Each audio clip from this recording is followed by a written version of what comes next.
I love, that book talking about parenting. It's called The Whole Brain Child. And he talked about a point where your brain is like this. This part is like your prefrontal cortex, where it's a thinking brain. And then the inside is your primitive brain, is your amygdala. That's where the fight or flight or freeze comes from. So when we're in an anxious state or when we think we're in danger, our lids are flipped.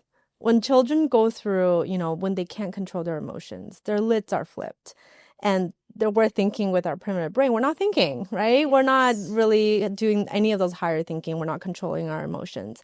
So we do all these sort of grounding techniques to sort of put the lids back on. Even my child, I was like, here, tell me about what happened, because, he might go through instances where he felt he was in danger at school. Like a kid was being aggressive or, biting him because he took his toy. All these little things to us might be little, but to the kid, it's traumatic because they're by themselves in that environment. They are kind of fending for themselves, right?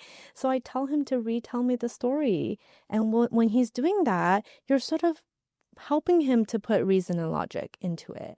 And then breathe with me, right? He's like, okay, breathe in, breathe out. Yeah. And he would, tell me about your emotions. Tell me about how you feel. Do you feel sad? Do you feel happy? Do you feel disappointed?